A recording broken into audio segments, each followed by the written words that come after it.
اللهم صل وسلم وبارك على محمد وعلى ال محمد. اللهم انفعنا بما علمتنا وعلمنا ما ينفعنا وزدنا علما وبارك لنا في علمنا وارزقنا الاخلاص في القول والعمل كاملا وعلما نافعا لا ينسى وتوفيقا دائما وصحه ويقينا وعافيه. اللهم افتح لنا كل خير ويسر لنا كل امور.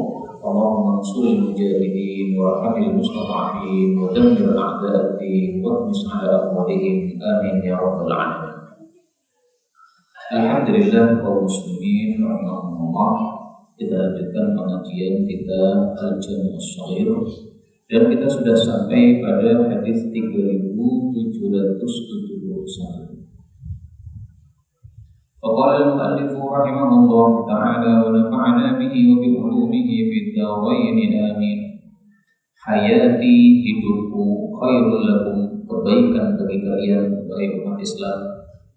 Kenapa tuhadithun, kalian bicara kepada saya, wa yuhaddath ilaikum, dan diajak bicara kepada kalian. Jadi kalian bisa bicara kepada saya bisa menjawab pertanyaan kalian, wahyu masih turun kepada kalian. Fa'idha ana mittu, kalau saya sudah mati, kanat wafati, adalah matiku, khairal lakum, itu juga kebaikan bagi kalian.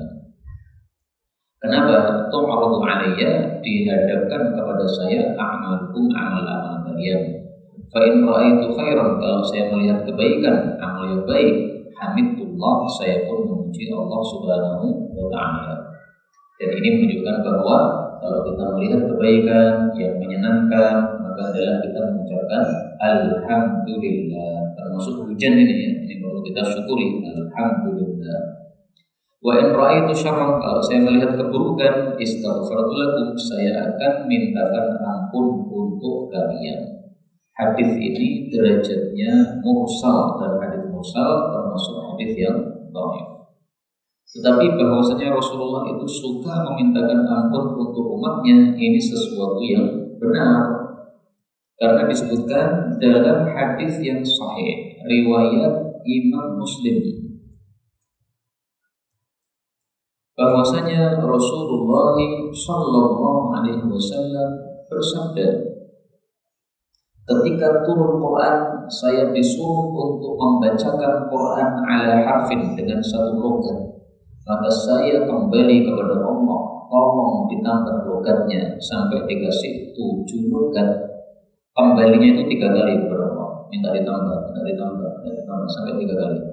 Akhirnya Allah mengatakan, ya sudah, kamu baca dengan 7 logat. Dan kamu karena 3 kali kembali kepada saya, maka kamu punya 3 doa yang mustajab. Lalu Rasulullah berdoa, apa doanya? Allahumma ighfir li ummati, ya Allah, ampuni umatku. Ini doa yang pertama. Allahumma ighfir li ummati, ya Allah, ampuni umatku. Ini doa yang kedua. Bayangkan Pak, dikasih kesempatan 3 doa mustajab, 2 dikasih untuk umatnya. Seandainya kita yang disuruh berdoa mustajab, apa kira-kira?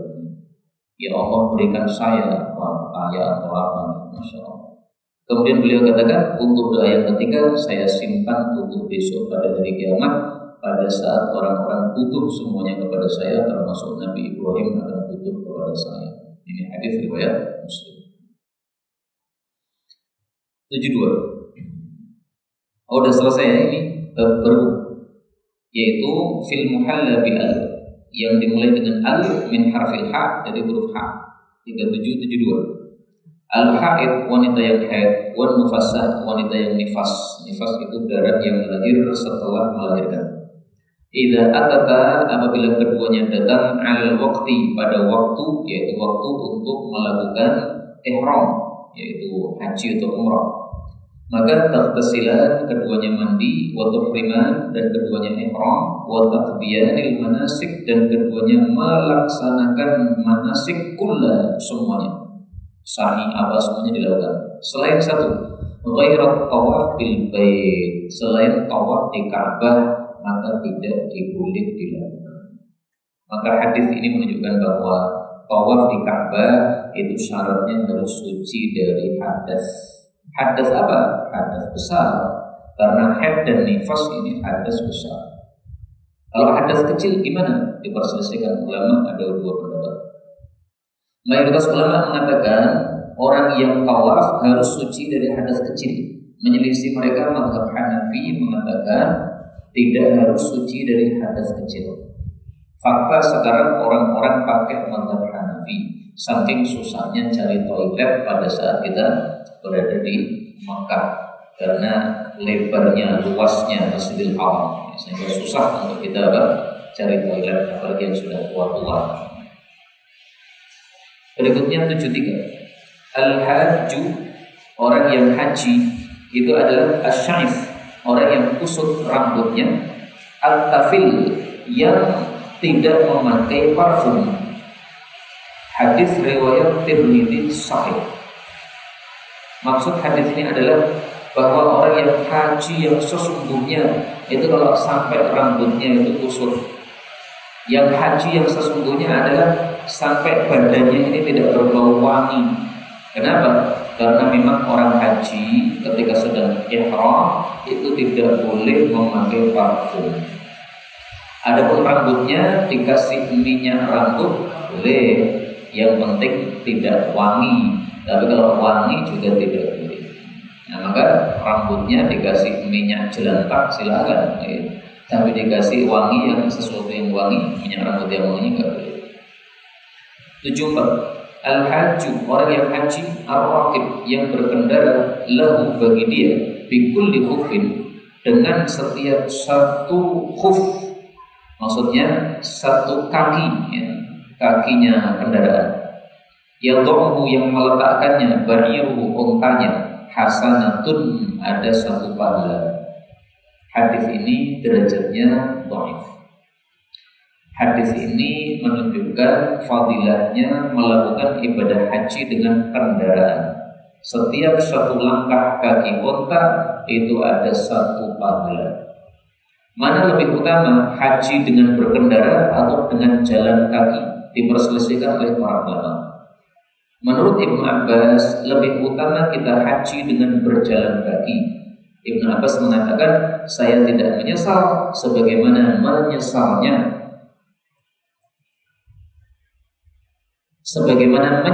saya gara-gara tidak pernah melakukan haji dengan berjalan kaki. Sekarang saya sudah tua, baru saya menyadari bahwa haji dengan berjalan kaki itu lebih utama.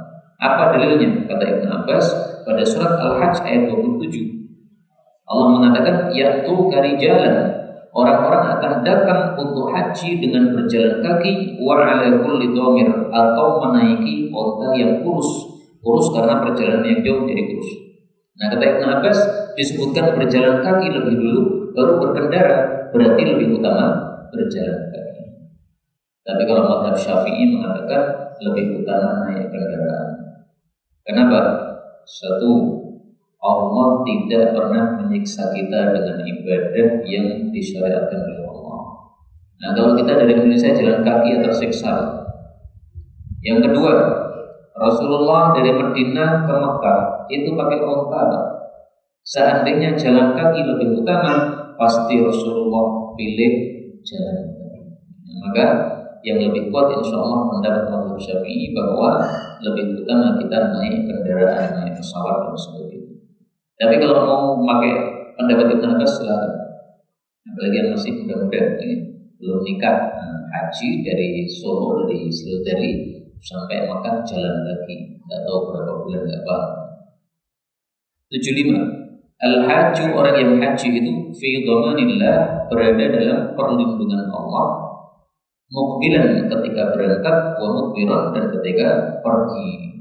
Hadis ini termasuk hadis palsu, sehingga sepantasnya tidak dicantumkan dalam kitab Jami' Shaghir.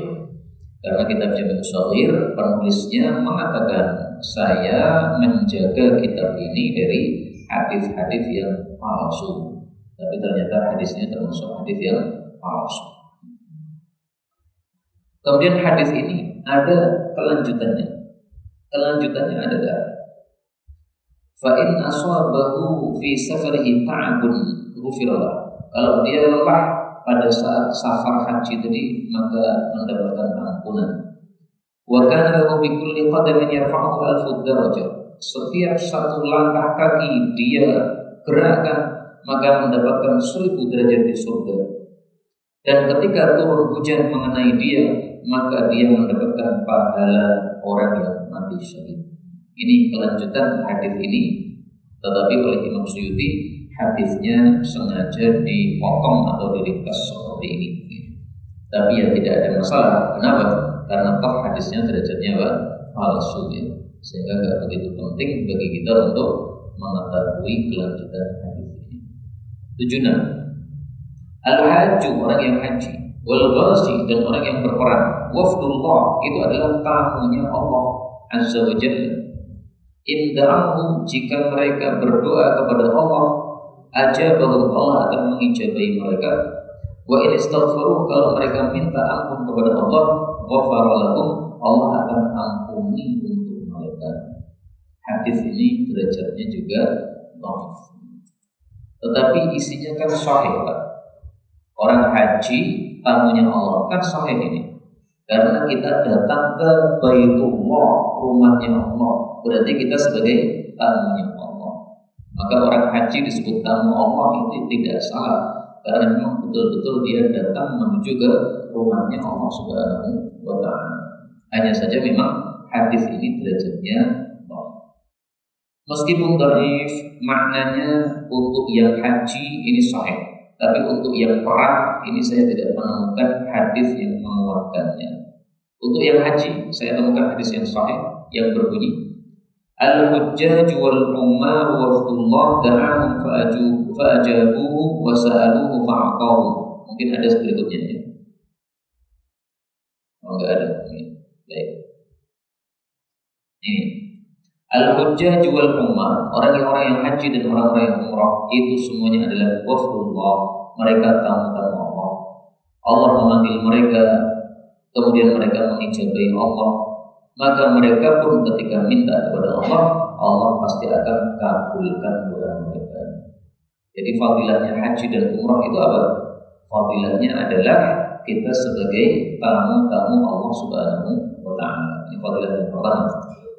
Fadilah yang kedua, bahwasanya karena kita datang ke rumah Allah memenuhi panggilan Allah, maka ketika kita minta kepada Allah pasti dikasih. Bayangkan panjenengan dipanggil oleh seseorang yang dermawan. Ditelepon ya, Pak, ini saya ada acara makan-makan di rumah. Kira-kira ketika panjenengan datang, kemudian setelah makan selesai panjenengan menyampaikan kebutuhan, dikasih enggak? Pasti dikasih. Ini orang dermawan. Dia saking dermawannya, panjenengan aja ditelepon untuk datang ke rumahnya dia untuk makan-makan bersama. Apalagi kita menyampaikan kebutuhan kita, pasti dikasih. Nah, Allah itu lebih mulia dari semua orang-orang yang dermawan. Karena itu mudah-mudahan semua kita bisa umrah ke Baitullah berkali-kali supaya kita termasuk tamu-tamu Allah yang mulia dan termasuk orang-orang yang kalau berdoa dikabulkan oleh Allah Subhanahu wa ta'ala. Amin ya rabbal alamin. Tapi doa mustajab tidak harus umrah. Orang yang mengalami turun hujan seperti tadi, kalau berdoa doanya mustajab. Tadi saya dari rumah menuju ke Masjid Kebonan, tengah-tengah jalan ternyata hujan. Saya mampir di suatu masjid. Setelah sholat, kemudian saya berdoa. Karena turun hujan, maka doanya saya tambah. Kenapa? Karena doa ketika turun hujan adalah mustajab.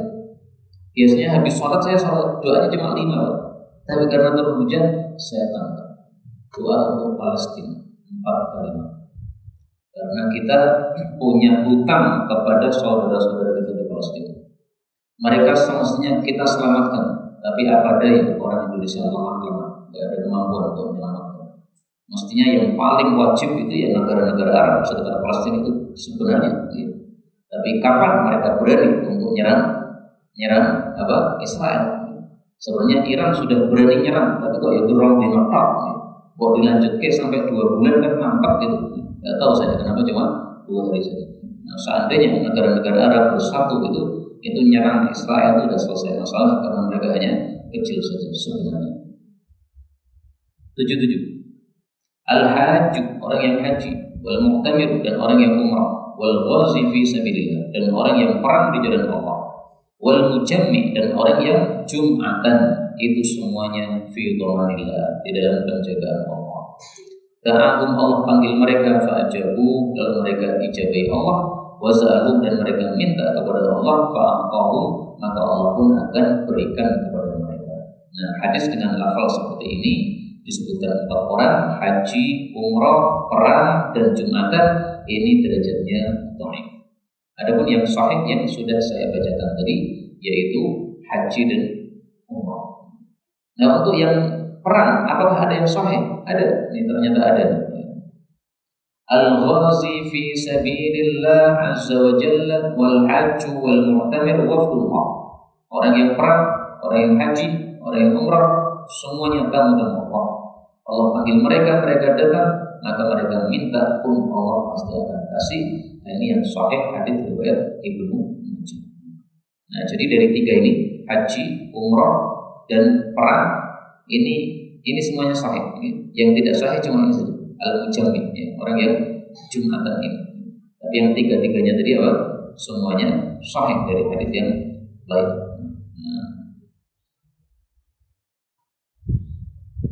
Saya tulis dulu sini. Maka ringkasnya tamu Allah ada 3, perang, haji, umrah. Karena itu wajar ketika para ulama mengatakan 8 asnaf yang berhak menerima zakat, salah satunya adalah fi sabilillah, yaitu perang, itu boleh dialokasikan kepada haji. Kenapa? Karena ternyata haji itu senilai dengan apa? Orang yang perang. Jadi saya misalnya wajib zakat, berapa zakatnya? Misalnya zakatnya 40 juta. Nah, ada tetangga saya miskin, dia belum haji.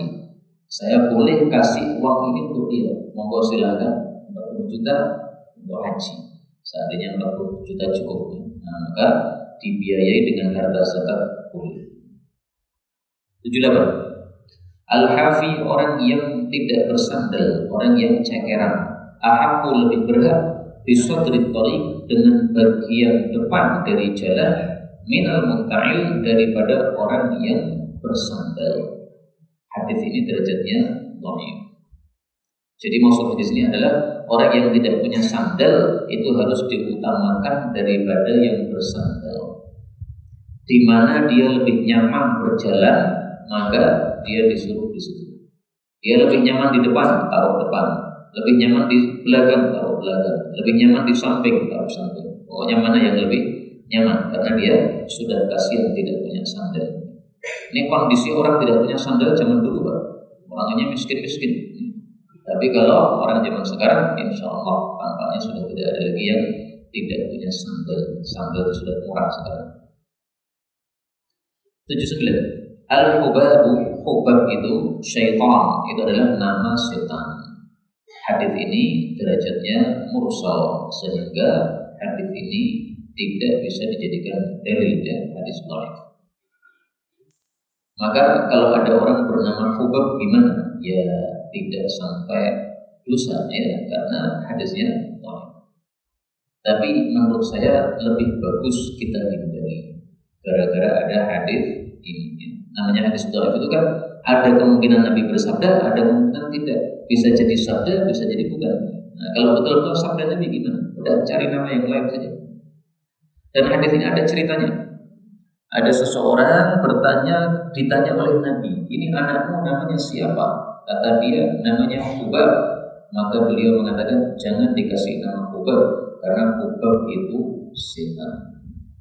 Secara bahasa, apa artinya hubab? Saya lihat dalam kamus, hubab itu artinya adalah jalan yang ada di atas air ketika air itu terkena angin. Jadi air terkena angin sehingga seolah-olah di atas permukaan air itu ada jalan. Nah, itu namanya hubab. Itu dari sisi bahasa. Sehingga terjemahnya hubab ini tidak jelek sebenarnya, karena jalan yang ada di permukaan air ketika terkena angin, sesuatu yang biasa, tidak jelek. 80. Al-habbatus sauda, jintan hitam, fiha shifaun, padanya ada kesembuhan, min kulli da, dari setiap penyakit, illal maut, selain mati tidak bisa disembuhkan dengan habbatus sauda. Hadis ini diperselisihkan oleh para ulama maknanya bagaimana. Pendapat pertama mengatakan kulli da, semua penyakit, ini bukan betul-betul semua. Kenapa? Karena ini adalah amun makhsusun. Hadis yang lafalnya umum tapi maksudnya khusus. Semua penyakit, maksudnya semua penyakit yang cocok diobati dengan habbatus sauda. Apa itu penyakit yang cocok diobati dengan habbatus sauda?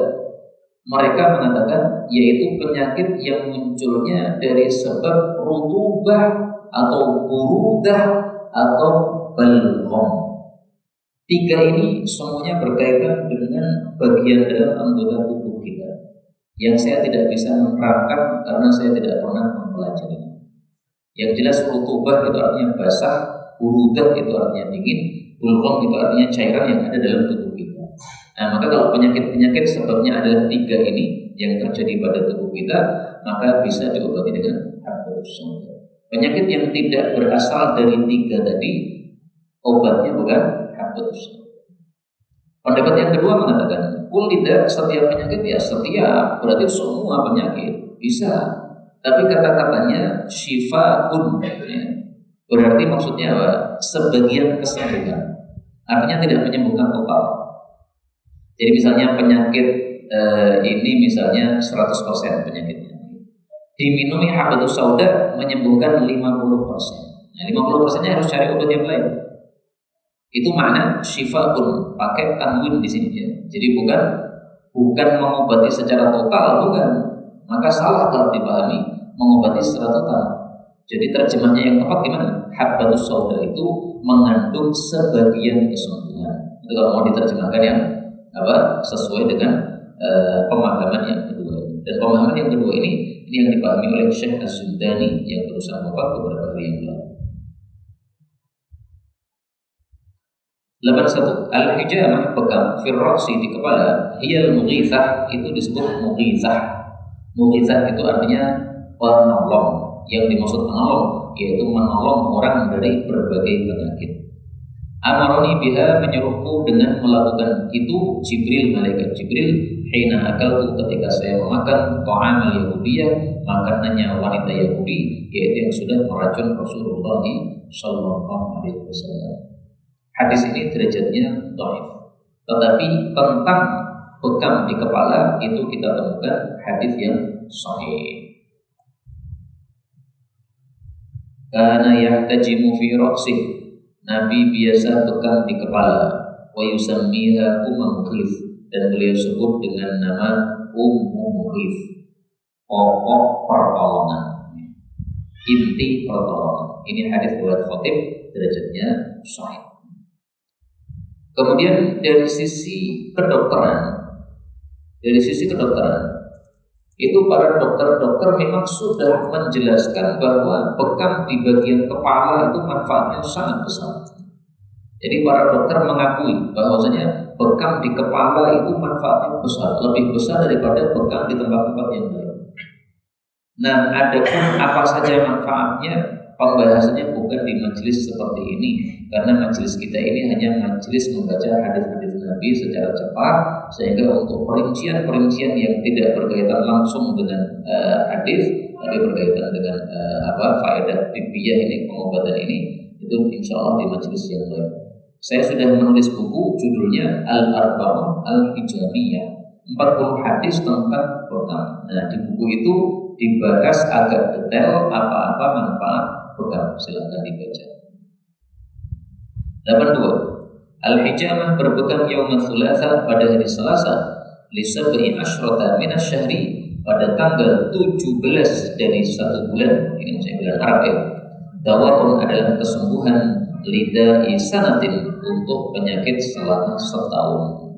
Tapi hadis ini derajatnya palsu, sehingga tidak bisa dijadikan sebagai dasar. Tetapi bekam di tengah bulan itu memang faedahnya besar. dibandingkan dengan pegang di awal dan akhir bulan. Dasarnya orang-orang ahli pegang mengatakan seperti itu karena adanya efek dari sinar bulan. Tengah bulan itu kan sinar bulan kan semakin terang ya. Kalau sudah tanggal 15 itu kan menjadi bulan purnama, bulan Arab ini. Nah, maka dengan sebab efek dari sinar bulan purnama tadi, maka menyebabkan pada bagian dalam anggota tubuh kita ini darahnya menjadi menggelegar.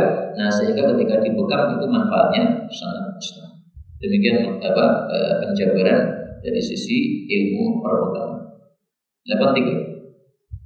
Al-hijamah berpegang firasi di kepala itu manfaatnya untuk apa saja? Satu, minal junun, dari gila. Nah, maka kalau ada yang gila dicoba diobati pegang, insya Allah sembuh. Yang kedua, wal judan, lepra. Yang ketiga, wal baros, belang. Yang keempat, wal adros, dan gigi-gigi geraham, sakit gigi. Yang kelima, wal nuas, ngantuk. Nah, ada yang suka ngantuan enggak, Pak? Kalau suka ngantuan, pegangnya di kepala. Tapi hadis ini derajatnya dhaif. Pegang di kepala ini, para ulama katakan jangan dipaskan di nuqratir ras. Nuqrah itu adalah lubang ar-ras, tengah kepala. Nah, ini tempatnya pasnya mana, saya nggak bisa menjelaskan kepada panjenengan karena saya bukan ahli pegang. Tapi tanyalah kepada ahli pegang akan paham. Kenapa? Karena pegang pada nuqratur ras, pada lubang bagian atas kepala itu menyebabkan orang jadi mudah lupa. Bahkan ada seorang ulama ahli hadis gara-gara pegang di atas kepalanya dan tidak pas, malah pasti pada nuqratur rasi, akhirnya dia lupa baca Fatihah. Kalau mau baca Fatihah harus ditutup ya, satu ayat. Saking rusaknya tadi. 84. Al-hijamah berpegang firasi di kepala, syifaun, itu adalah kesembuhan min sab'in, dari 7 penyakit. Idza manawa, apabila meniatkan sahibuha, pelakunya, yaitu meniatkan untuk kesembuhan. Apa saja 7 itu? 1, minal junun, dari gila. 2, wasuda, pusing. 3, judam, lepra tadinya. 4, baros, belang. 5, ngantuan. 6, wajah uras, sakit gigi, doktirs ya. Wajah utirs, sakit gigi geraham. Yang ke-7, wadzulmah, dan kegelapan, yajiduha fi ainai, yang dia dapatkan pada kedua matanya. Matanya kok gelap, enggak jelas. Atau seperti saya ini, matanya sudah minus banyak ini. Nah, maka ini bisa disembuhkan dengan pegang pada kepala. Jadi ringkasnya gini, penyakit-penyakit yang ada di kepala ini, baik itu di mata, baik itu di telinga, baik itu di hidung, baik itu di tenggorokan, itu menurut teori keperpegangan itu bisa disembuhkan dengan izin Allah dengan memegang di area kepala. Nah, area kepala mana? Nah, tanyakan kepada ahli pegang yang paham. Jangan semua orang dipersilahkan memegang kepala kita, nanti kalau nggak tepat malah jadi rusak. 85. Al-hijamah atau berpegang al-rid sebelum sarapan, amsal, itu lebih baik. Jangan berpegang pada saat kenyang karena akan menimbulkan penyakit-penyakit yang banyak sebagaimana dikatakan oleh Ibnu Jauzi, ahli Tibbun Nabawi. Wa fiha, dan padanya syifaun, ada kesembuhan, wa berkah, dan ada berkah, wa tazidu fil hifdzi, dan menambah kekuatan hafalan, wa fil aqli, dan menambah akal yaitu kecerdasan. Maka siapa yang ingin cerdas, peganglah, dengan izin Allah akan cerdas. Kok bisa? Apa kaitannya pegang dengan cerdas itu? Karena darahnya yang kotor hilang, sehingga yang lancar itu darah yang bersih. Fahtajimu, maka berkahlah, maka peganglah ala barakatillah, di atas berkahnya Allah, yaumal khamis, pada hari Kamis. Jadi ingat-ingat, Kamis hari pegang. Wajtanibul hijamah, jauhilah berpegang pada 3 hari. Apa saja? Hari Jumat, hari Sabtu, hari Ahad. Untuk ingat-ingatnya gampang. Ini adalah 3 hari ibadah. Hari Jumat ibadahnya umat Islam, hari Sabtu, hari Ahad ibadahnya ahli kitab. Wahtajimu, berpeganglah yaumal itsnin wa tsulatsa, hari Senin dan Selasa. Fa innahu al-yaumul ladzi 'afa Allahu fi, karena itu adalah hari di mana Allah sembuhkan padanya Ayyub, Nabi Ayyub, minal bala, dari balanya. Wajtanibul hijamah yaumal arbi'ah, jauhilah bekam pada hari Rabu. Jadi totalnya yang kita dilarang bekam itu adalah 4 hari, 3 hari ibadah plus hari Rabu. Fa innahul yaumul ladzi, karena Rabu adalah hari yang ubtuliya fihi Ayyub, Nabi Ayyub mendapatkan bala padanya. Wa ma yabdu judzamun, dan tidaklah muncul lepra, wala barusun, tidak pula gelap, illa fi yaumil arbi'ah, kecuali di hari Rabu, au fi lailatul arbi'ah, atau di malam Rabu. Tapi hadis ini memang derajatnya diperselisihkan. Kata Syekh Al-Albani derajatnya hasan, sehingga bisa dijadikan sebagai dalil. Nah, maka untuk kehati-hatian udahlah ya, tidak usah pegang pada hari-hari yang 4 yang disebutkan tadi, cuma 1 Ahad sama Rabu. Cari hari yang lain. Pegang di kuburan hari yang apa Pak hari? Selasa. Selasa tadi apa lafalnya hadisnya? Hari Selasa ihtajimu yaumal itsnin wa tsalatsa. Peganglah hari Senin dan Selasa. Jadi Ustaz tadi sudah baca hadis ini tampaknya. 86. Al-hijamah, pegang, tanfa', bermanfaat, mingkul lidah, dari semua penyakit. Nah, semua penyakit sudah saya jelaskan tadi ya. Ada 2 tafsiran. Ada yang mengatakan semua penyakit yang cocok untuk dengan pegang. Ada yang mengatakan semua penyakit, tetapi maksudnya memberikan manfaat untuk sebagiannya, tidak total. Ala, ketahuilah, fa'tajimu, maka berpeganglah. Hadis ini derajatnya dhaif meskipun maknanya sahih. 87. Al-hijamah, pegang yaumal ahad, pada hari Ahad, syifaun, adalah kesembuhan.